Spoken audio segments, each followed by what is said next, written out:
आप सावित्री और सत्यवान की कथा जानते हैं? कथा के अनुसार सावित्री के पति सत्यवान अल्पायु थे और कुछ सालों में उनकी मृत्यु होने वाली थी। एक बार सत्यवान के सिर में बहुत दर्द होने लगा। तब सावित्री ने वटवृक्ष के नीचे अपने गोद में उनका सिर को रख उसे लिटा दिया। उसी समय सावित्री ने देखा अनेक यमदूतों के साथ यमराज आ पहुंचे और सत्यवान की आत्मा को दक्षिण दिशा की ओर लेकर जा रहे हैं। ये देख सावित्री भी यमराज के पीछे चली जाती है, लेकिन यमराज ने उसे वापस लौटने को कहा। तब सावित्री ने कहा कि जहाँ मेरे पति रहेंगे मुझे उनके साथ रहना है, यही मेरा पत्नी धर्म है। सावित्री के इस उत्तर को सुनकर यमराज प्रसन्न हुए और उन्होंने सावित्री को 3 वर मांगने को कहा। तब सावित्री ने सास ससुर के लिए नेत्र और ससुर का खोया हुआ राज्य वापस मांगा। फिर अपने पति सत्यवान से 100 पुत्रों की मां बनने का वर मांगा। तब यमराज ने उसे आशीर्वाद दिया और सत्यवान पुनर्जीवित हो गए। குறள் 57 சிறைகாக்கும் காப்பெவன் செய்யும் மகளிர் நிறைகாக்கும் காப்பே தலை.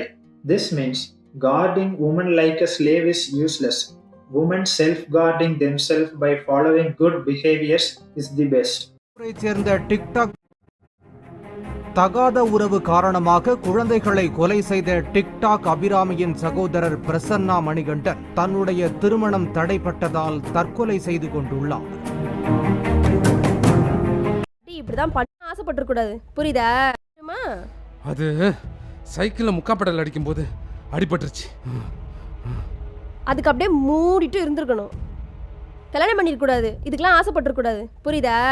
போனுக்கு உன் ஒயரை இந்த சார்ஜர் வச்சு எப்படி சார்ஜர் போட முடியும்? ஏய், நீ பேசுறதெல்லாம் நியாயமாடி? அப்படியே காதல் விட சொல்லு.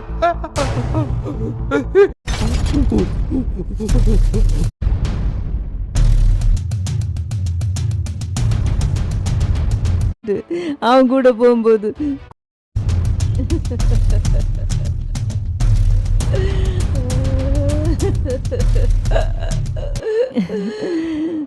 புருஷனை விட்டுட்டு அவன் கூட போகும்போது கொஞ்ச நேரம் தான் நல்லா இருந்துச்சு. அதுக்குள்ள போலீஸ் வந்து என்ன பிடிச்சி போயிட்டாங்க. நான் ஜெயிலுக்கு போயிட்டேன். அவன் தப்பிச்சா போதுன்னு விட்டு ஓடி போயிட்டான். புரிஞ்சுக்கிட்டேன். பிடிக்கலண்ணா டைவர்ஸ் பண்ணிருக்கலாமே.